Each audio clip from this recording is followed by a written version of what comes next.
Ladies and gentlemen, President of the Russian Federation, Vladimir Putin.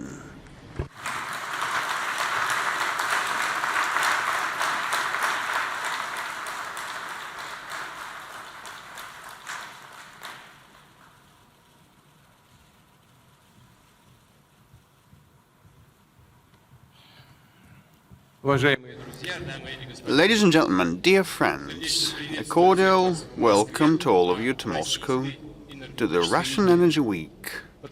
Traditionally, the forum is attended by heads of leading global energy companies and industry organizations, ministries, agencies, renowned professionals and experts. In a nutshell, all those who set the tone for the future of global energy. And this year, and we mark that with satisfaction, we have a record high number of participants, which means that the forum has been gathering pace. 10,500 participants, more than 200 companies from around 80 countries worldwide. We are certain that at the foundation of this interest is our resolve to cooperate and build confidence. All that is aimed at technical and technological progress in the fuel and energy sector. At energy security and environmental safety of our planet, we witness, as with the growing degree of interrelationship of the global energy sector, the sensitivity also grows. We see as instability in some regions has a toll on the global supply and demand levels. Just now we have discussed that with the Secretary General of OPEC. In this context, it's of importance to employ all the mechanisms to balance the market, bearing in mind the interests of all the stakeholders who should find mutually acceptable solutions. A vivid example here would be the OPEC Plus deal, the first ever successful interaction of OPEC and non-OPEC countries. We all together attained the results that satisfied both the producers of petroleum and the consumers, enabled further development of the oil sector, and launch new long-term projects. The Russian Federation keeps being a responsible participant of OPEC Plus. We're certain that our cooperation will be developing. And it's about not only about the oil production rates, but also about close cooperation on deploying new production, processing, transport technology for hydrocarbons and resolving environmental issues. According to experts, energy consumption in near future will be growing, primarily in the APR countries, as well as the conventional markets such as Europe. And in this respect, what matters most is the supply's reliability and predictability.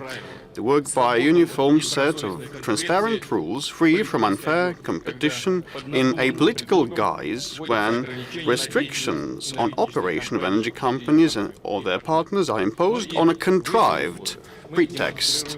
In this context, we demonstrate business-like approach in relations with our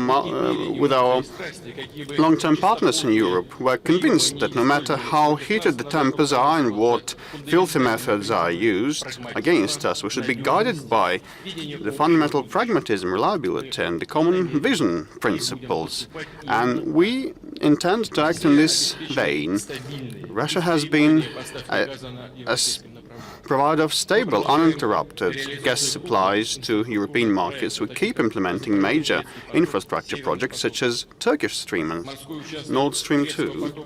The seabed segment of the Turkish Stream has been concluded and onshore works are in progress. Nord Stream 2 goes on schedule too.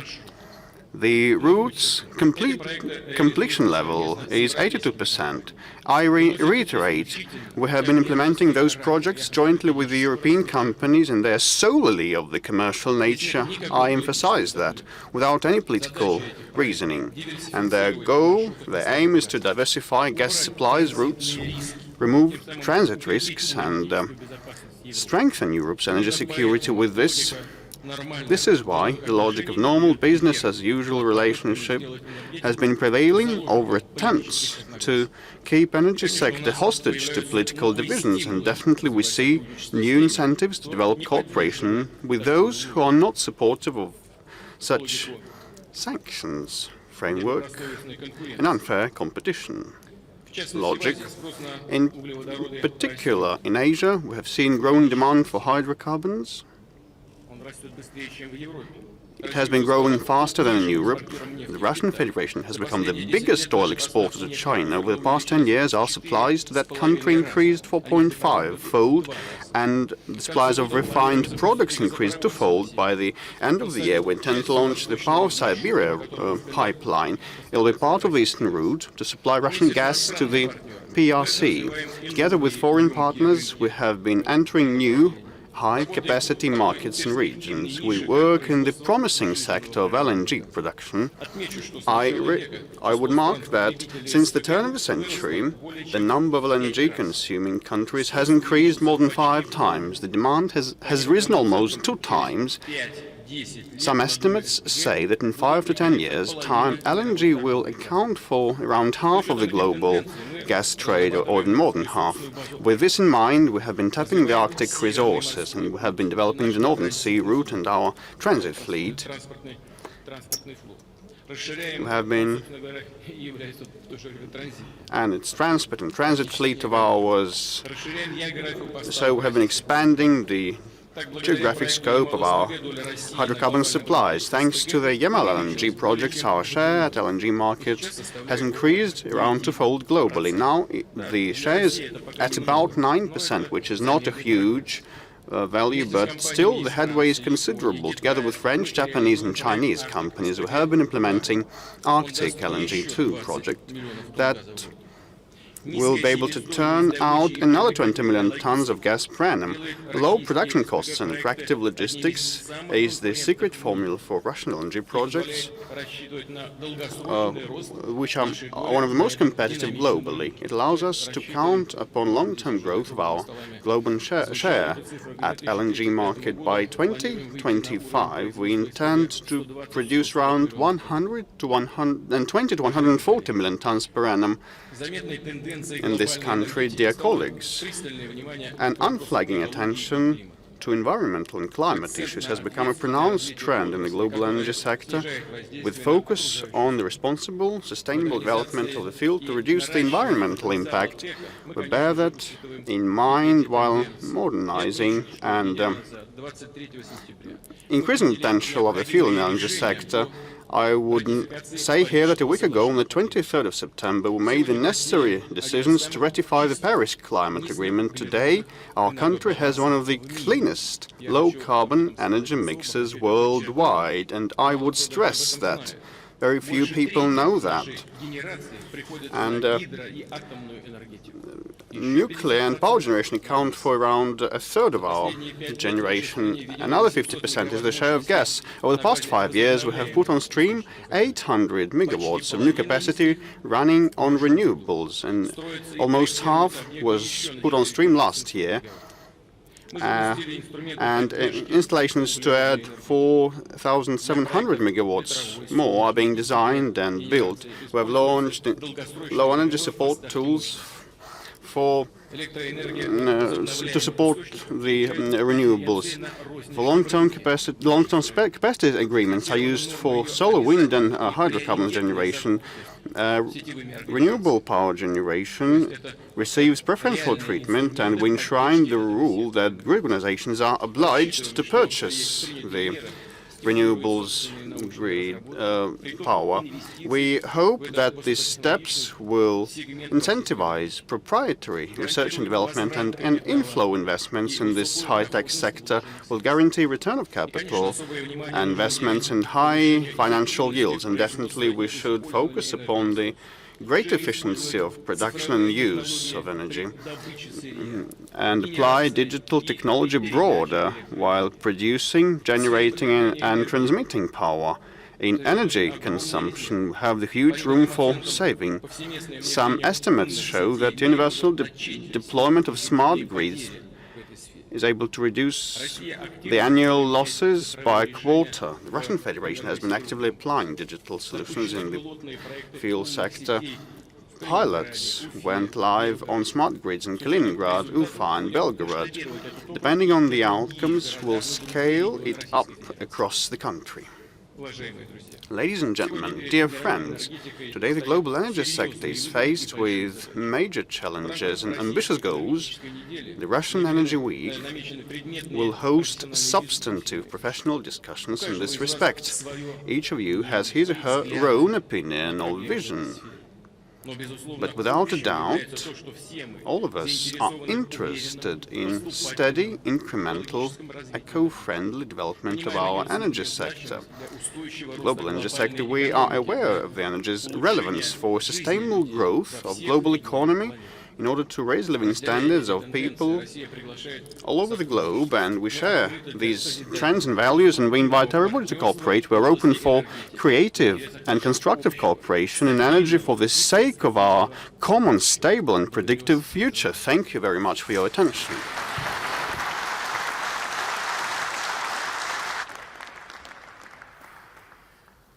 Mr. President, thank you very much, and I plan to try to explore in more detail some of the issues that you have raised, including the environment, the question of growth, pipelines, a number of those issues. But let's begin, if I may, with a supply-side challenge. You met with President Rouhani in the past few days, and again, I think, last week. What have you learned from those meetings? What is your view of the Iran situation? Yes. Yesterday. Yesterday. Мы встречались вчера. We met yesterday, yes, and we spoke about not only about energy cooperation, we also talked the whole of the range of the Russia-Iran relationship. It's common knowledge that Iran has huge potential and is a major energy stakeholder and player worldwide on the global scale, but unfortunately, because of the US sanctions framework, Iran can't fully implement and unlock its potential to the full, which is quite detrimental for the global economy by and large, and global energy sector in particular. That doesn't let us provide the stable operation of this sector, which is crucial for the global economy. Unless we have stability, don't have investments, the necessary tune and volume of investments. We have ups and downs of prices, the roller coaster thereof that is detrimental to consumers and producers alike. The Russian Federation has been supportive of Iran wholeheartedly, trying to minimize the negative impacts and risks for that country in the global energy market. We have some of the agreements with the European partners that have in this or that respect been trying to build their relationships with Iran in the energy sector. Let's not forget that it all has a bearing on the global policy and international stability. Whether Iran will stick to the joint comprehensive plan of action is a vexed question that is on the global political and foreign affairs agenda today. But we hope that the accords will be held and maintained, and that the situation around Iran will normalize at the end of the day, which will have a positive impact on the global energy. We have senior representatives from both Saudi Arabia and Iran in the audience. So the question, though, appears to be whether President Rouhani would be prepared to meet with President Trump. Did you gain from your meeting with President Rouhani any indication about whether that is a meeting that might be possible? You'd better ask President Trump and President Rouhani. Our stance is that dialogue is always better than confrontation, and a vivid example is the well-balanced, straightforward decision by President Trump to meet Kim Jong-un, the leader of North Korea, and they have had progress, though it's still far There's a long way to go to resolve all the problems, but it has been a step in the right direction. Same relates to direct contacts between Iran and the USA and their leaders, presidents of the US and Iran. But that attempt has been made by France, as far as I know, at the General Assembly in New York. But that meeting, unfortunately, has not happened because Iran believes that in the sanctions context, it wouldn't have the level playing field for the dialogue and wouldn't be on an equal footing with the US. But the desire to normalize the situation and the relationship with Iran is something that Iran has, without a doubt. And yet at the same time, we have the attack on Saudi Aramco. How do you understand that attack in the context of what you're explaining, which is suggesting that Iran wants to negotiate? We condemn such acts, no matter who is behind. It is a destructive event that had a toll on the global energy market, and I don't think that those who perpetrated and masterminded that attack reached their goals. Well, there were some fluctuations at the oil market, and Saudi Arabia had losses, huge losses. They had to reduce output by half, slash it by half, and their refineries were damaged. But those were short-term effects, and we know that virtually within a week the global markets rebounded, and the Brent price now is below $60 per barrel, so that hasn't yielded the necessary effect for those who plan masterminding that, but it's damaging for the global economy and consumers. So I reiterate, we condemn that, but we're against shirking the blame upon Iran, because there are no real proofs behind that. And yesterday we spoke about that with President Rouhani. His position is that Iran would not assume any responsibility and is in no way related to that act of attack. And, you know, for them, these positions of some countries seem strange, because without any grounds, without the outcomes of international investigations, they put the blame on Iran. Just to be clear, so you accept Iran's explanation, do you? Because US intelligence certainly believes that Iran was responsible.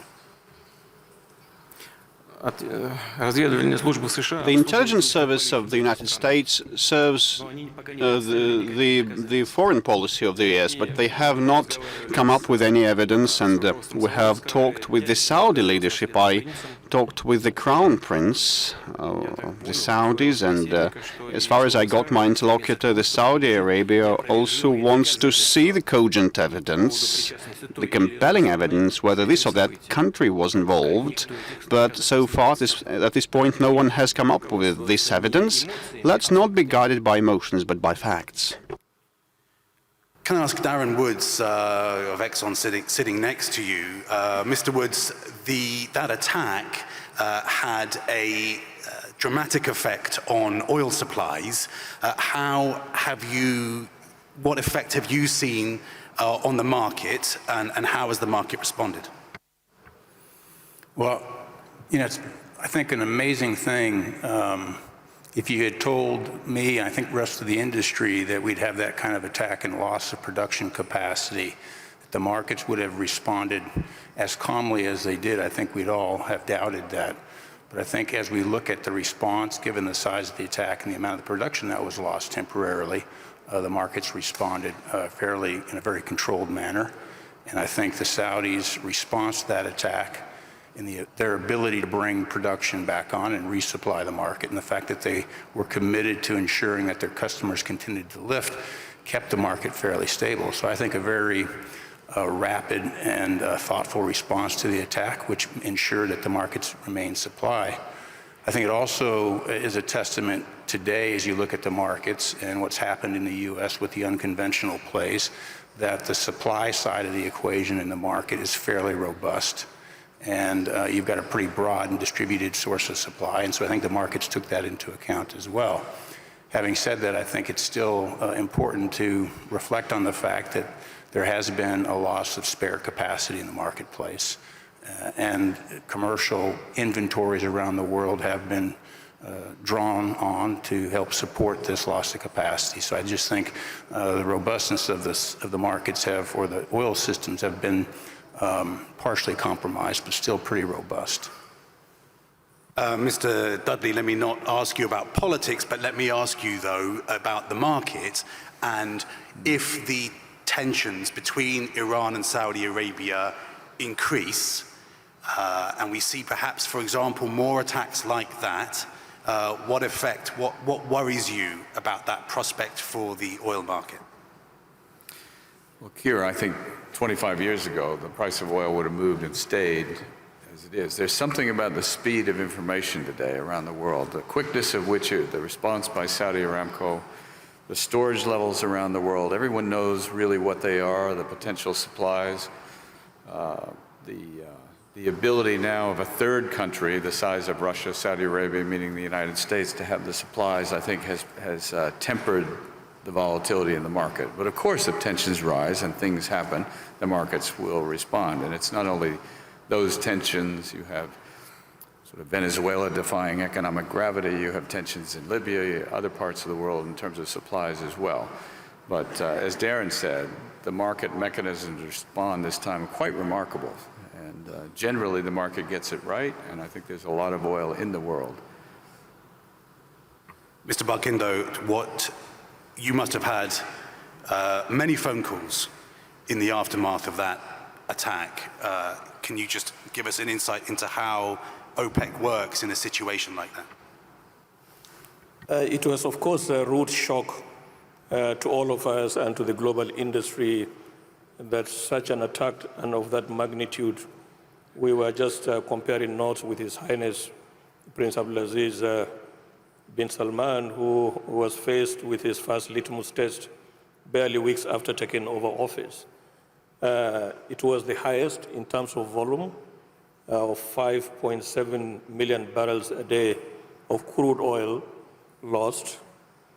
But the way and manner in which this crisis was contained by His Highness and his team in Aramco, within a matter of less than 2 weeks, they were not only able to contain the situation, calm the market, came out transparently to share with the whole world the extent of the damage and put in place their recovery measures. And by the 23rd, 25th of September, we were able to come back to pre-attack levels. I think this is worth serious research by students of this industry. I cannot think of any such a monumental feat of ingenuity of a people who are faced with that crisis to be able to respond so swiftly. Of course, as we told the media in the aftermath, that in OPEC we do not have a panic button, if you like. We remain calm because we had confidence in the leadership of the Kingdom of Saudi Arabia and Aramco to rise to the challenge to ensure that there is no shortage of supply. He was just telling me before we met with President Putin that they were able to ensure that there was no force majeure for quite a while, and this was extremely remarkable. The message here is that oil, OPEC plus the OPEC Plus have become a reliable and dependable sources of supply. The world should not panic, and the Saudis have shown beyond any reasonable doubt that this resource, its supply, is guaranteed. Let's talk about the issue of consumption. We have a panel here from the energy industry who have a unique, what you might call tip of the spear perspective on the world economy, from China to Europe to the United States. Mr. Lundmark, let's begin with you since we haven't given you an opportunity yet to speak. From your perspective in the energy market, what are you seeing with the European economy? Are you seeing the European economy stumble in the way that some indicators suggest?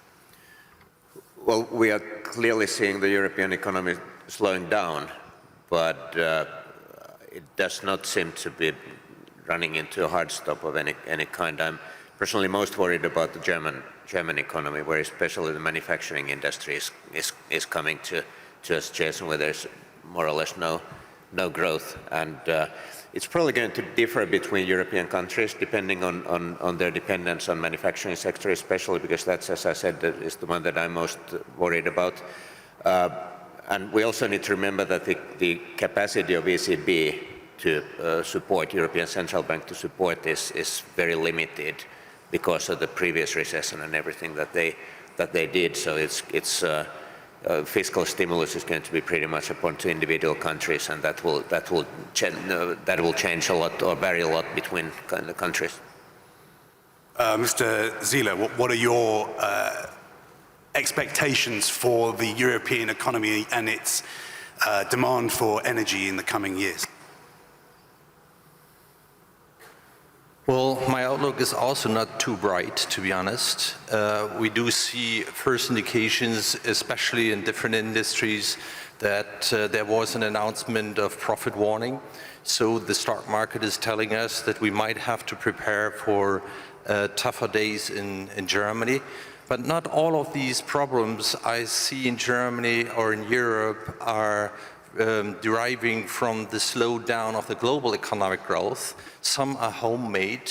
As we see the transformation of the European automotive industry switching to electric vehicles, this is causing an impact on the economy in Germany especially, which is not seen so visibly today, but I think it is an enormous potential.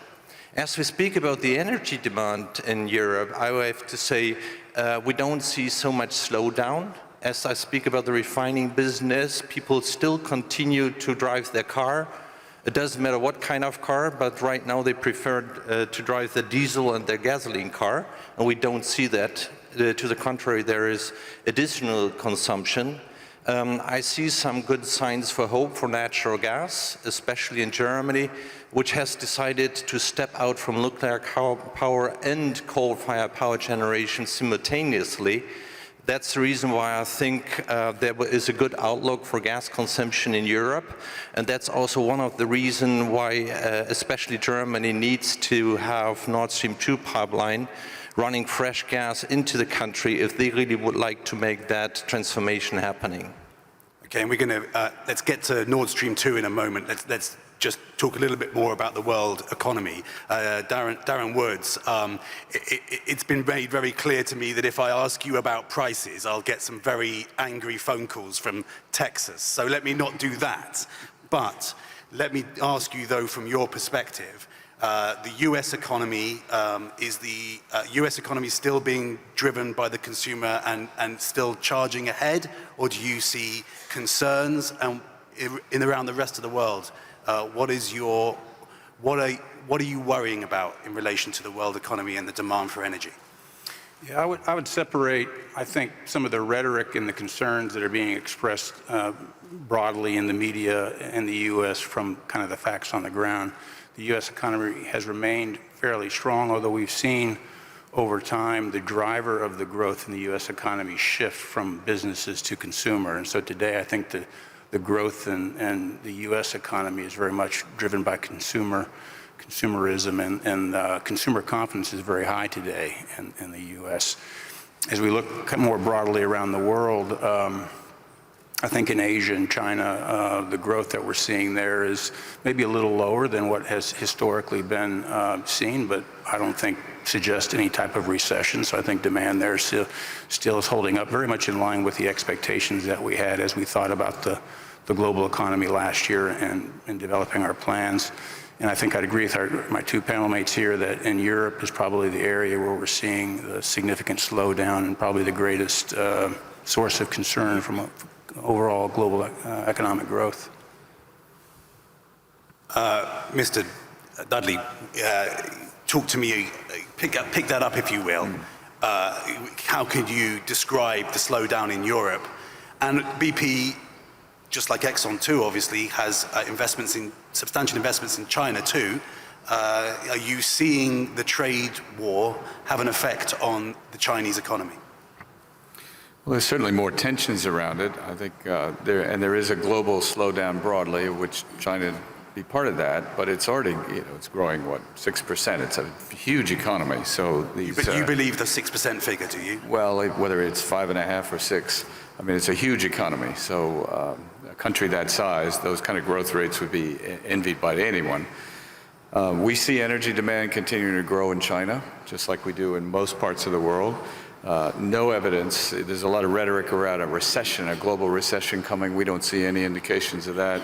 Demand, just take crude oil, for example, continues to rise by well over 1 million barrels a day. We think that's going to continue. Partially, China's demand is part of that. So the tensions are out there. The rhetoric is all around it. I think China continues to grow. The U.S. continues to grow. You asked about Europe. Yes, it's slowing down, I think. But as Secretary General said, there's no need to punch any kind of panic button. BP, like any market-driven company, will respond. Mr. President, let's talk about gas pipelines. The Power of Siberia, the pipeline from Russia to China, is about to open. It's been described as a pipeline between the world's biggest producer of energy to the world's biggest consumer of energy. When you negotiate with the Chinese, do you find people suggest that you find yourself in a weak position, that the Chinese are able to negotiate prices with you that are from a stronger position? Is that a fair description or not a fair description? Well, it's the comments of those who don't want to see such projects implemented. These are the competitors of China and Russia that say so, that want to sow dissent in our relationship in this sphere also. It's nonsense.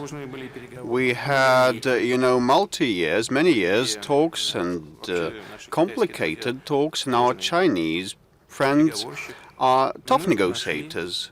But we have been able to find the proper, most optimal solution that meets both of our countries' interests. 38 million supplies per annum is a big volume, and the Power of Siberia can put through more, and China needs more.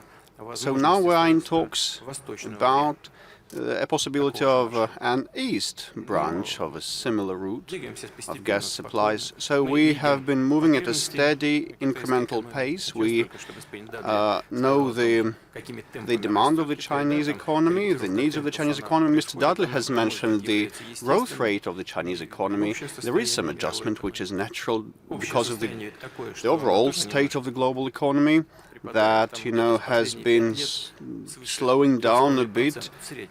3.5, 3.6% over the past years is the average growth rate of the global economy. The outlook is that we will have growth, but at a lower pace, at a lower rate. So China is no exception here, but China grows ahead of all other countries, much ahead, and they need the energy, resources, which is natural partnership. We have the resources, we'll continue in this vein. Does it make it more difficult to negotiate with China because of your difficult relationship with America?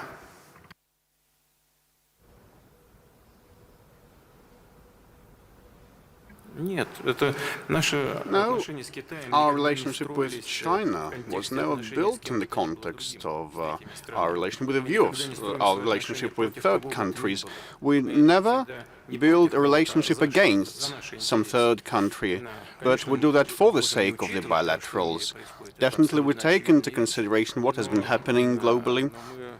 It's obvious, but we work not, being driven by the negative incentives, but by positive ones. All those things and happening between China and the US in economy and trade definitely has a toll on the global economy, without a doubt, having an impact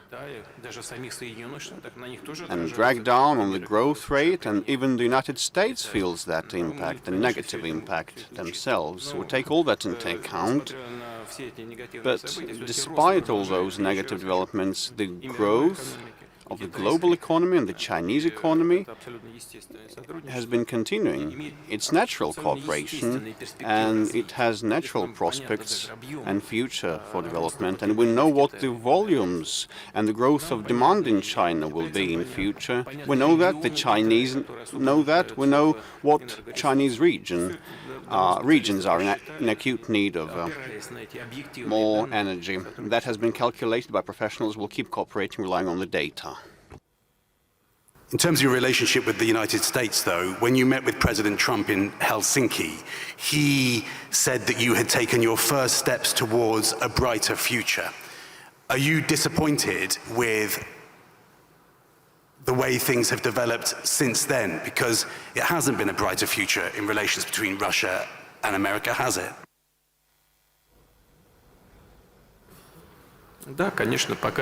You're right. So far we haven't arrived at this bright future at this point of time, but we assume that the vested interests and the common sense, I reiterate, the vested interests of the United States will play their part, will have their part to play, and the bilateral relationship will come back to normal. But so far it's not the case. This is true. We see that the position of President Trump himself has not changed as it has been voiced publicly. He wants a restoration of the bilateral relationship. We welcome that. We'll use any opportunity to implement that. Do you think your relationship with President Trump has backfired on Russia a little, though? Because effectively, by being so close to President Trump, you are in the middle of a deeply divisive political battle in the United States. Has that been politically beneficial for you to have what is clearly such a close relationship with the President of the United States? We have found ourselves involved in the political infighting in the United States even before I met President Trump. We had never had any affinity or special close relationship between us.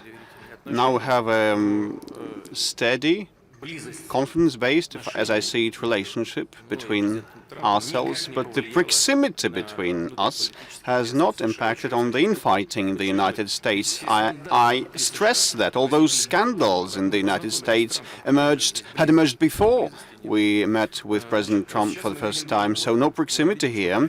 But now we are witnessing what has been happening in the United States. They have been using any and each pretext to attack President Trump, lash out at him. Now they have been citing Ukraine and related squabbles and relationship with President Zelensky. We have nothing to do with that. That is another confirmation of the fact that since day one, we didn't have anything to do with that. But, contrived pretexts were found to attack the newly elected president of the US. So it's now clear that there has been no collusion between President Trump's campaign and Russian Federation. It was proved by Mr. Mueller, and they have found a new pretext now, the Ukraine, and that emphasizes and proves that Russia has no bearing on that. So no proximity between us in the past or now, and that has no impact on the internal political processes in the United States. Robert Mueller didn't find that there was no Russian attempts to intervene in the American elections, though. He found that he could find no evidence of collusion. In July, he gave evidence to Congress in which he said it wasn't a single attempt to intervene in the American elections. They're doing it as we sit here, and we expect them to do it during the next campaign, referring to 2020. So Robert Mueller says that Russia did try to intervene in the American elections, and that Russia is attempting to do the same in the general election for 2020.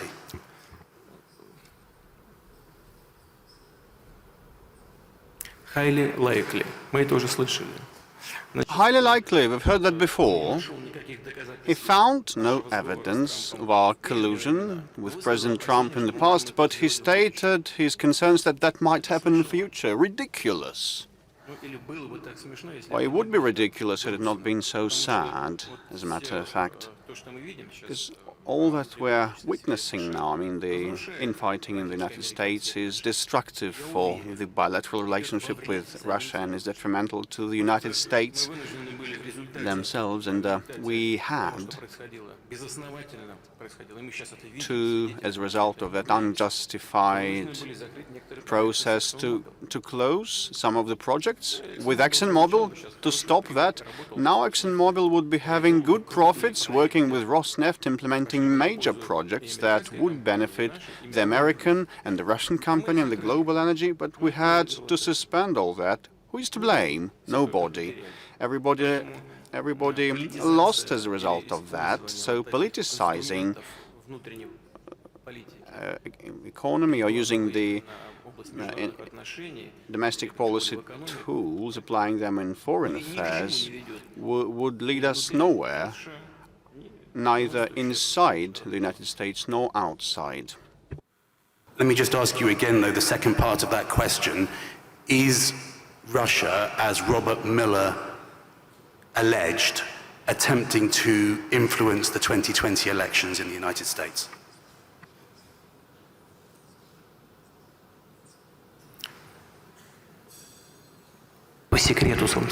I'll tell you in a secret, yes, we will definitely intervene. It's a secret, so that everybody can laugh, and so we'll go big, but don't tell anyone, please. Please don't tell anyone. Do you want to use this opportunity to clearly state that Russia isn't doing that? You know what, we have a lot of our own problems and issues to resolve. We have been doing our utmost to resolve domestic problems. Primarily, it's our focus. We face huge and major goals in economic and welfare development. We have come up with the national development projects in a number of sectors. We have been putting up huge sums of money to implement our national development goals. So why intervene with some countries' elections? We have been having a close look at what has been happening in the global economy and politics. Yes, of course, now the colleagues have discussed that. Everybody is interested about the global oil reserves. Now they're at 36 million tons only, but they were much bigger. This is the figure that impacts all of us. We have been talking the development of the global economy, and around 3.5% is the average growth of the past 5 years. And this is what matters for us, and our major partner in Europe, Germany, and the EU is our major trade partner. So what happens there is of interest for us. I mean, economically, we have seen that the German economy has had negative growth rates for 2 quarters running, probably because of the Volkswagen issue. And so probably the economy is quite sensitive to car manufacturing developments in Germany. So this is what is of interest for us. We don't care about any elections. We will work with any partner or president that will be elected by the US people. If this is Mr. Trump, we'll keep working with him. Otherwise, we will work with someone else. But despite difficulties and problems, look, Well, Mr. Trump has carried through the tax reform that has propped up the economic growth in the United States at a high level, and the imports to the United States have increased. Under President Obama, our mutual trade from 30 billion USD fell down to 20. But in 2 years of Trump's presidency, it rebounded to 25 billion USD per annum. This is what matters for us and what we take into account. And, well, definitely we have heard something about political fighting and the sides and that inward internal fighting, but that is not in line with the principles of our foreign policies to intervene or interfere. It's important to this audience, clearly, because facing the American Congress right now are bills and amendments that increase sanctions, and many of them directed at the energy industry, including legislation that would affect Nord Stream 2 and legislation that would attempt to prevent any investment in any pipeline from Russia.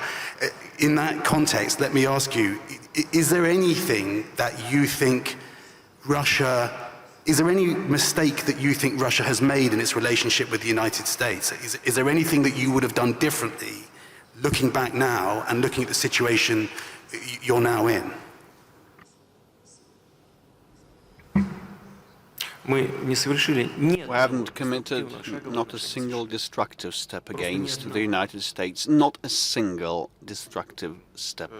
Если вы другого мнения, If you are of a different opinion, please speak up, but justify that and give some proof. Well, in an interview with the Financial Times, you seem to suggest that you predict the end of liberal democracy, and that was interpreted as you celebrating success over the United States and the Western way of doing things.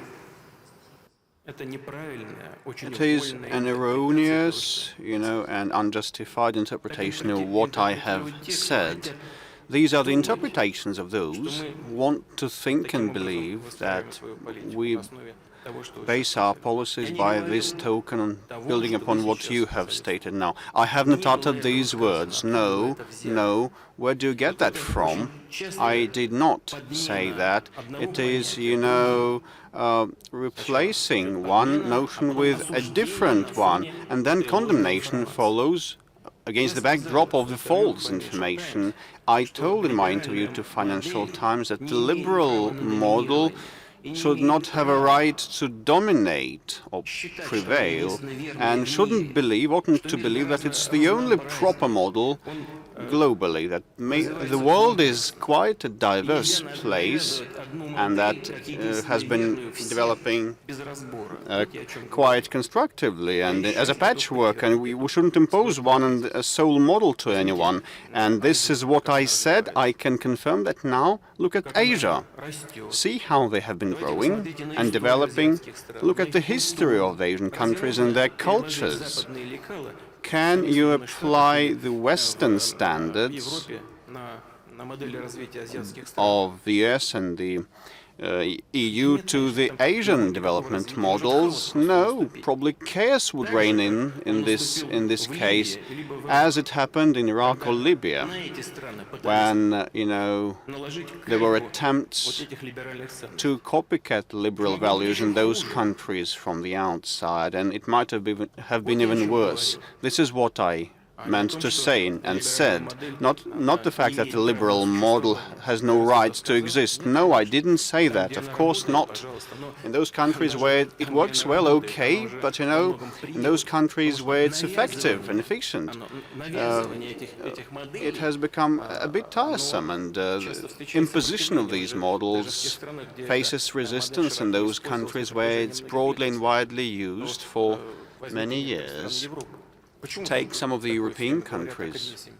They have been mentioning the migration crisis. It has been the talk of all of them, but the migration crisis is the result of the liberal model in action, in operation. They're overkilling. Probably why not invest money in the developing economies and stop replicating squalor there? Why not have some headway in the World Trade Organizations? Let's stop subsidizing the agriculture of the Western countries. Let's open up markets for imports from emerging countries. Let's invest in those emerging countries. Let's give those people a chance to work on their own soil, to stay there and feed their own families. You don't want that? In this case, you get immigrants. And the liberal model wouldn't allow to stop the flow, to stem the flow. Okay, bon appetit, please. You see the discontent of the local population in the West, and the radical opinions are on the rise. The right movements are on the rise. This is what I mentioned and I said, and I stick to my view. Let's talk about one of the targets for US sanctions, Nord Stream 2. Mr. Zile, Mr. Lundmark, you both have investments in Nord Stream 2.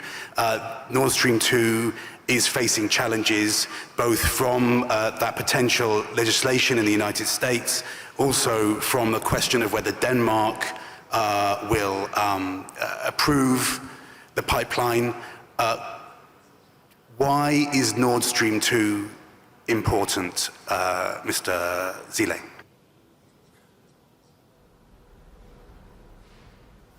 Well, Europe needs more competitive gas. And we get highly competitive gas from Russia.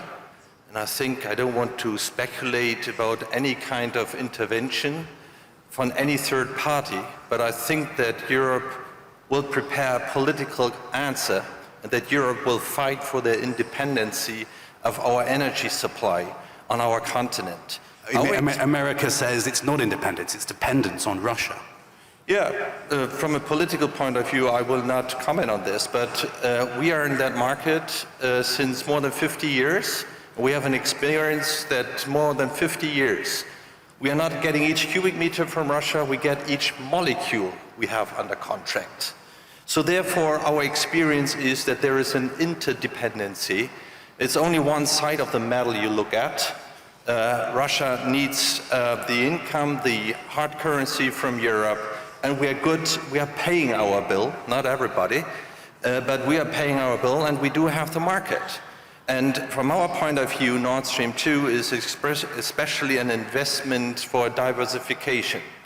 If Europe will not give an answer on any interference, what will be the impact on decision-making from investors? We need to have a reliable framework, and it can't be a framework in Europe that you make billions of dollars of investments into a pipeline, and then you would like to bring that pipeline into operation, and especially several members of the European Union are supporting the pipeline, and then you can't meet your economic calculations anymore.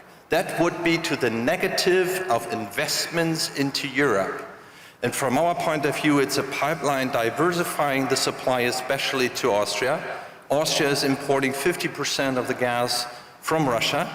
We do have that experience that we have to import the gas just via one supply route via the Ukraine, and we have an urgent need for diversification. And honestly speaking, as I'm a German, I know that the transit in Germany is very, very reliable. We won't see any interruption from Nord Stream 2 gas flow into Austria. Mr. Lundmark, if Nord Stream 2 goes live, does Europe still need the pipeline through Ukraine? I don't think these two things are in any way mutually exclusive, because let's just look at the facts. First of all, I agree with what Mr. Zeller here said, and just to add on top of that, EU's own gas production will shrink by at least 50 BCM in a few coming years. Today, Europe produces 23% of its electricity by coal, which is, for good environmental reasons, under a lot of pressure. So it's only a matter of time before all of that will go. And on top of that, as was mentioned before, Germany will shut down nuclear. Similar projects are ongoing or being discussed in Belgium. France may reduce in nuclear.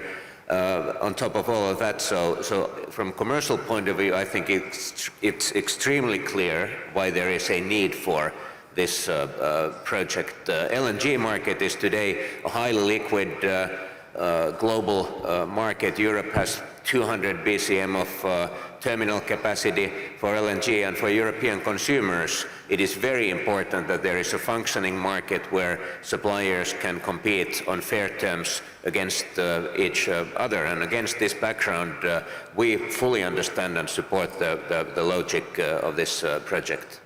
Denmark doesn't necessarily agree with you, it seems. Yeah, but that's then a highly political question that we do not want to get into. For us, this is a purely commercial project, and that's it. Okay, great. Let's move then back to the political leader amongst us. Mr. President, the Ukraine contract, the gas contract for that pipeline runs out on the 31st of December. Do you plan to renew that contract, and where are negotiations over that contract?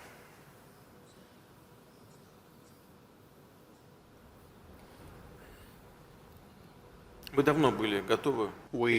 have long been ready for talks with Ukrainian partners on that matter, but you know, they never found themselves prepared and braced for talks to be able to come up with the empowered bodies that would be vested with the capability to carry that talks through. There are several options on the table.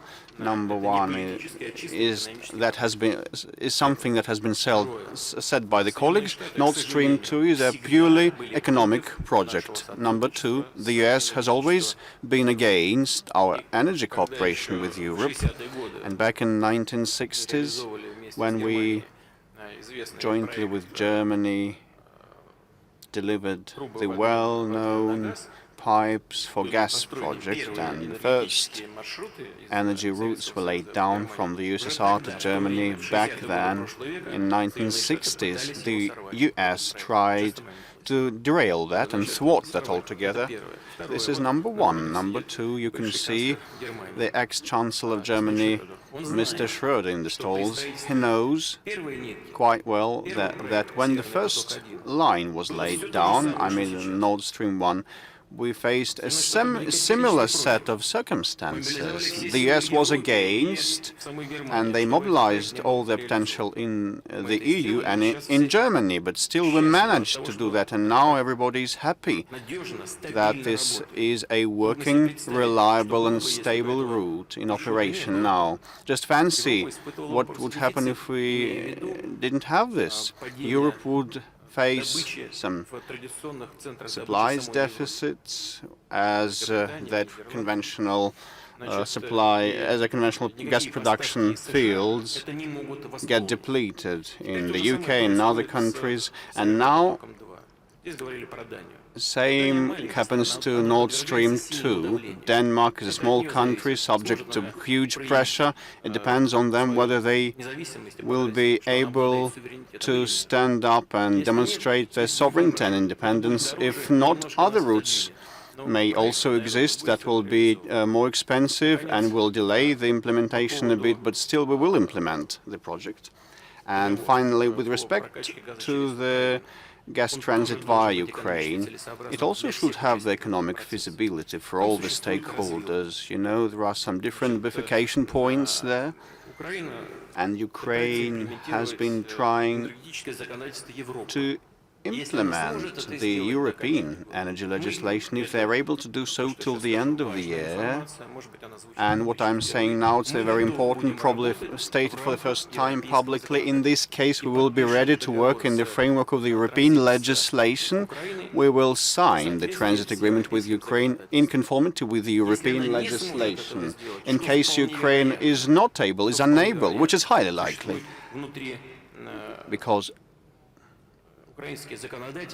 there are internal Ukrainian procedures that they have to go through, which is not an easy thing to do. In this case, we would be ready to extend by, for example, a year, the existing contract of gas pumping and transit. You see, you accuse the United States of using the strength of the dollar to leverage politically around the world. What the United States accuses Russia of is trying to use its dominance in gas to leverage politically in Europe.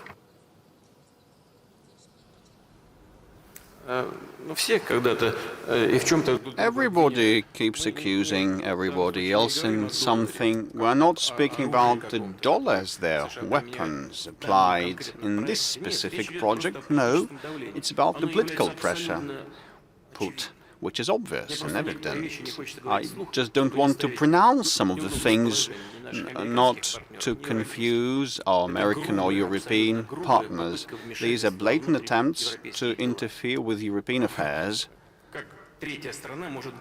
How a third country can tell someone else whether it's beneficial or favorable or not, and knowing that our energy is 25% cheaper, they insist that they should buy American energy because they defend them. Next step, listen to President Macron. He says, listen to me, we will create our own defense system, no need to defend us. That ruins the Euro-Atlantic solidarity. Whether the United States needs that result or not, I don't think so. So in this case, it has been a mistake on the part of the American partners. And the use of political tools in economy or in global economy or energy is detrimental and damaging and dangerous. With respect to the USD, it's a special topic to discuss. We can see that the USD is used as a political weapon, which is another major blunder, because the dollar used to have a lot of confidence worldwide. It was the only universal currency globally. But all of a sudden, the United States started using dollar settlements as a tool of political struggle and impose limitations on the use of the USD. They start cooking their own goose, but it will be dead shortly. So it's not my data. It's the data from the international energy institutions. The forex reserves are in different countries in dollar denomination. Their dollar share has been on the wane, including among the US ally nations, and the settlements in global trade and USD also fall. Now it's 45, down from 51%. We have seen a decline here too. Okay, they limit and restrict Iran. They impose some limitations on Russia and on other countries. That subverts confidence in the USD. They destroy the dollar with their own hands, and we never had a goal to oust the dollar as a payment tool, an instrument for us. But we just want to be safe and sound and want to be safeguarded. We think how to diversify settlements, and between Eurasian Economic Union, 72% of settlements is in rubles, and many countries worldwide turn to national currencies in settlements. Why did they do that, the Americans? It all depends on the issuing nation. Probably the reconsideration of that situation probably will come sooner or later, I mean among the political establishment of the United States. Let's move on. Let's talk about clean energy. There was an extraordinary young woman at the UNGA in the past few weeks, a young woman called Greta Thunberg. And just sitting on this panel, what she basically alleged was that middle-aged men like us have let down her generation, our children, and our children's children by not moving quickly enough to sustainable energy. Putting you on the spot, Mr. Dudley, is that a fair, I mean, do you look at your children and think, I could have done better, having been in this industry for the decades that you have been? Well, I have a son and daughter. I think there's a big debate that needs to go on in the world. It's called producing energy with reduced emissions, and yet 2 billion more people on the planet by 2040, and both of these are great challenges for all of us in the industry. What we see now is a lot of the debate on reducing emissions and omitting the fact that there's a challenge of how we're going to produce energy in the next decades ahead. So, I applaud the courage of a young woman who states her position. And we do need to produce energy with less emissions going forward. Certainly CO2 levels are rising. But I don't like to see generational things like the President said. Mr. President said, everyone's blaming everybody for everything. The reality is the prosperity that has come about in the last 70 years in particular because of oil and gas and energy, the longer life expectancy around the world, the access to food, the globalization of energy, the GDP rises pretty much with the growth in energy is something people need to realize, what built the great societies from which so many young people come from. And I think it's a real shame for them to blame their parents or others. I remember a generation in the United States, 60s, 70s. I was a young person, and I remember so many youth leaders that said you should never trust anybody over 30. Now, I never bought that because I always trusted my parents. And then I watched 27 and 28-year-olds get to be 30. Sorry to interrupt you, but it is a different thing, though, isn't it, to talk about the science of climate change. And what Greta Thunberg is saying is that we are on the precipice, and that if decisions aren't made quickly, we will fall over that precipice. That's the generational, accusation she's making, that we've let down younger generations. Well, I have great faith in technology. I think the world will respond. It won't be overnight. There's a certain momentum here. The world and the leaders have to also not just to develop their parents, the older generation, there need to be policies in place that encourage the economics that allow other energy forms to come. I'd say obviously in everyone's focus now, the president's speech about renewable energy even here in Russia. So I have faith, and I'm an optimist. I'll give you an example, natural gas. There are a lot of people that don't want to see natural gas in the world. Well, natural gas is essentially 4 hydrogen atoms attached to 1 carbon atom. So natural gas is a carrier of energy, and then you take it someplace and you decarbonize and you put together a hydrogen system is the example that will come about, I'm sure, towards the middle of the century. These problems will be solved. There will be rising temperatures. But I appreciate the spirit always of young people. Mr. Woods, given the potential for limits on emissions, how do you see the potential for growth? In a sense, I suppose it's putting the question the other way around. How does the energy industry grow given these environmental challenges now facing the energy industry? Well, I think it goes back to the point that Bob was making, which what we often refer to as the dual challenge, that energy plays such an integral part of people's lives and is such an integral part to people's standards of living improving that society needs it. And at the same time, clearly there's a desire, I think, from everybody to have less carbon-intense sources of energy. And the challenge is, how do you meet that demand for energy and the growing prosperity of populations around the world while lowering carbon emissions? And until we get technical solutions, our industry will continue to play a very important role. I think people often don't fully take into account the fact that the oil and gas fields deplete the minute you start producing them. And so even as demand starts to decline around the world, as the energy transition starts to take hold, there will continue to be a need to invest in oil and gas resources to make up for the decline, let alone any growth in demand. I think the big challenge, and the one that ExxonMobil is working on, along with a number of other oil and gas companies, is solving the technical gaps. You know, we've got wind and solar for power generation, but there's an intermittency problem. There's a storage issue there that has to be solved, and it's a hard problem to solve. Many companies around the world are working on that, which is a good thing, but it will take time to solve that problem. On the transportation side, it's not light-duty vehicles and electric cars that represent the challenge. It's heavy-duty vehicles, commercial vehicles. Today, there's no viable economic substitute for that. Technology will be required to solve that. And on the industrial front, there is no technology solution today, economic technology solution. So all these gaps will have to be solved. And like Bob, I have tremendous faith in technology and the work that's being done, not only in my company, but in companies across the world to solve those, and we will solve them, but it will take time. Mr. Lundmark, from the electricity side, do you see the technological developments moving fast enough to tackle the environmental challenge the world faces?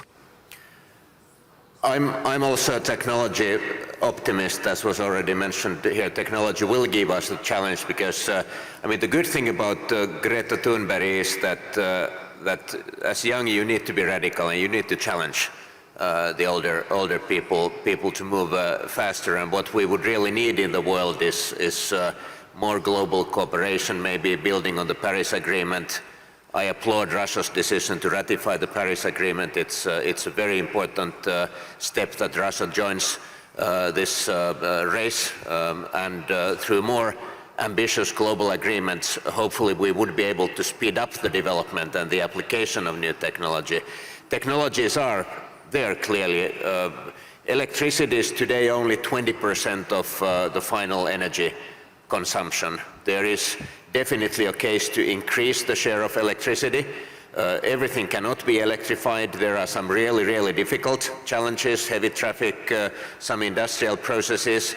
But I'm optimistic also about that building on the current gas infrastructure towards cleaner gas through hydrogen and other technologies like that.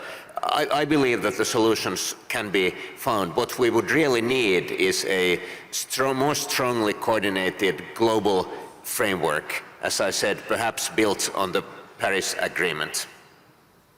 Mr. President, what did you make of Greta Thunberg? President Trump tweeted, I think, she seems like a very happy young girl looking forward to a bright and wonderful future. People took that to be patronizing.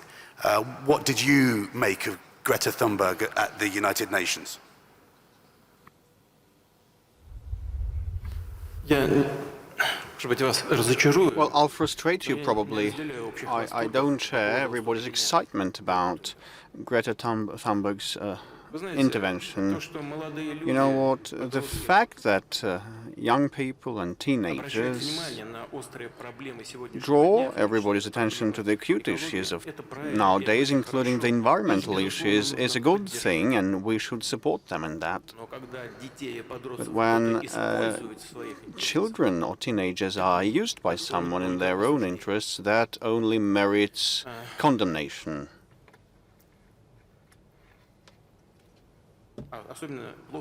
Especially it is bad if someone tries to capitalize on that. I'm not stating this is the case, but probably we should keep an eye on that possibility.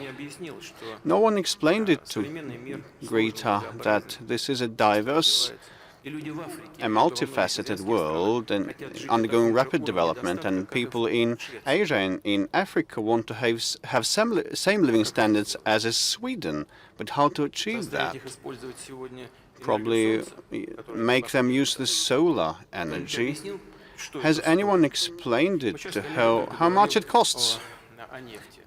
The colleague has just mentioned oil, and it's common knowledge that oil is energy source #1 in the global energy mix, and that it will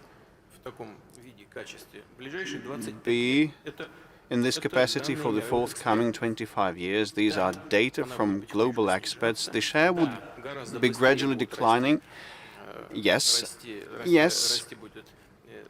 The renewables will be on the rise at a faster pace, and we should strive for that. But today, is it an affordable country for emerging countries or not?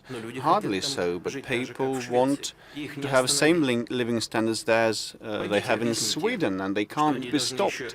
Just try to explain it to them that they should spend another 20, 30 years in poverty and their children will live in poverty.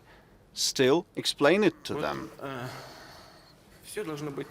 Everything should, at the end of the day, предельно be профессиональным. as professional as Конечно, possible. эмоции неизбежны. Definitely emotions are normal and Но все-таки, если мы inevitable, хотим быть but if эффективными, we want to be то мы должны efficient быть in our профессиональными. undertakings, we have to be professional. И я уверен, что And I'm Грета добрая positive девочка. that Greta is a good girl, a kind one, Но and a взрослые sincere должны, one, but the должны сделать все, adults чтобы must do their utmost ну, не заводить подростков и детей not в to какие-то крайние ситуации.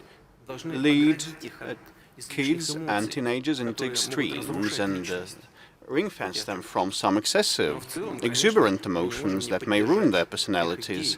But by and large, definitely, we can't but support the ideas related to Возобновляемых источников renewables энергии. development. Надо только исходить из Definitely реалий we should и be built on подталкивать real этот процесс. facts А я сейчас в своем выступлении and говорил, pushing как мы that это делаем в process and России. nudging that. And I mentioned the incentives that we have in the Russian Federation in this respect.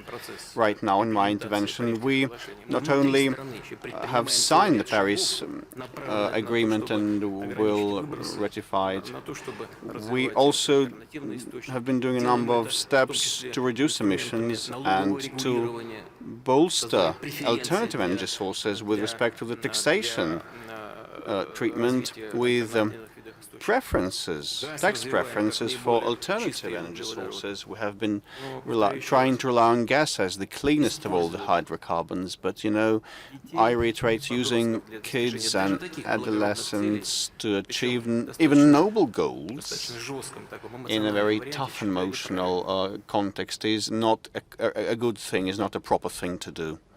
We're running out of time, but I can't let you go, Mr. President, without asking you about the new leader of Ukraine, President Zelensky, and the challenges he currently faces in his relationship with the White House.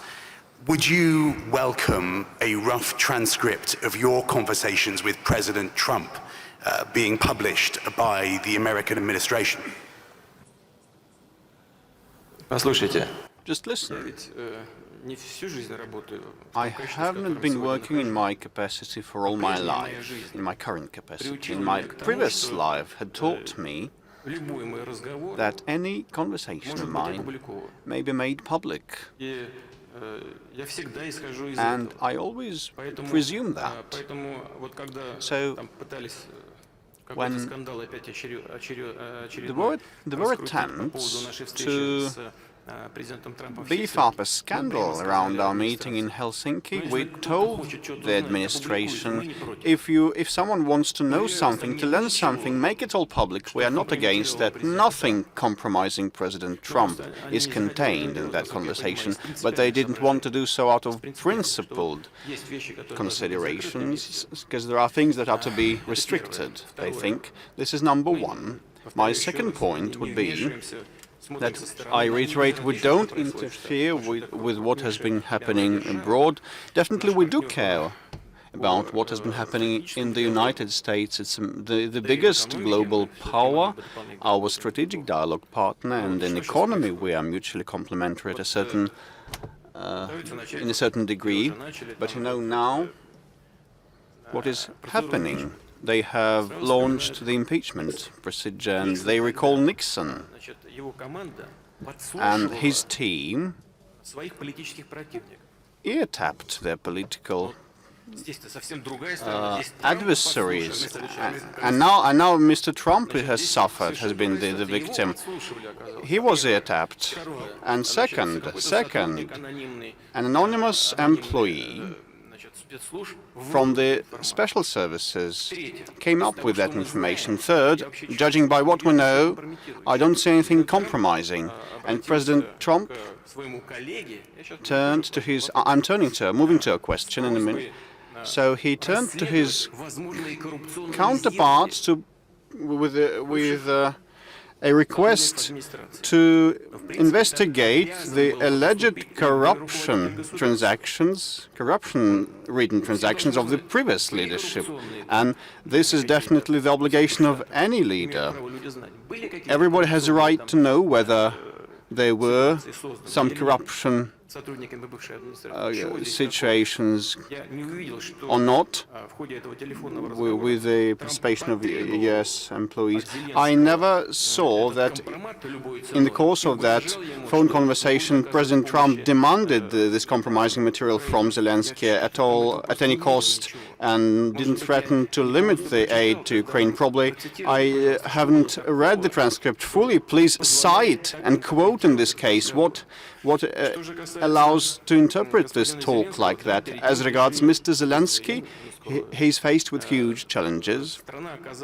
This is for sure. His country is in dire straits. I'm not ready to provide the statistics now, but their GDP has not fallen, but has slumped. It has slumped over the past years because of the loss of the Russian market. Some of the sectors of their industry have virtually ceased to exist. When Ukraine was part of the USSR, together with the Russian Federation, was a high-tech industrial republic within the USSR, and they now have lost this industrial status. I'm not sure what they have left. No shipbuilding, no aircraft building, no space booster. We are launching the final boosters of theirs now. That came to an end as a cessation of manufacturing. This is hard legacy, and Zelensky is to resolve many things and issues, most importantly with respect to how they treat Donbass. Just a last question on that then. What do you make of that unsubstantiated claim that Ukraine might have been behind the attack of the Democratic National Committee, which is a claim that President Trump seems to believe has some validity, and have you had conversations with President Trump where he's asked for help, for example, with the Mueller inquiry, or he's offered you to help you rejoin the G7 or to lessen sanctions? Have you had that kind of conversation with President Trump in the past? Нет. No, I have not addressed anyone with such requests, and I will not do that for several reasons. First, it's useless. That must. A normalization should be based on both sides having the awareness that that would benefit their countries. I mean the normalization, not because someone asks something. Second, I hope that the awareness will arrive that there are no grounds for these sanctions. They are absent, these grounds, after the Mueller report. It turned out that it was all inexistent. It's not about intervention, but about the attempts to revive the policy of containing the potential competitors and rivals with the means that are damaging for the US itself. And what we are witnessing now, I mean, the relationship between the US and Ukraine reminds me of the recent developments of the alleged interference of the Russian Federation into the elections. But this is version number 2 from a different angle. Let's wait and see. Let's bide our time what it comes to. We have no bearing on that. Okay, Mr. President, thank you very much. Gentlemen, thank you very much for a very interesting conversation. And I wish everybody the best for the upcoming conference. Thank you very much.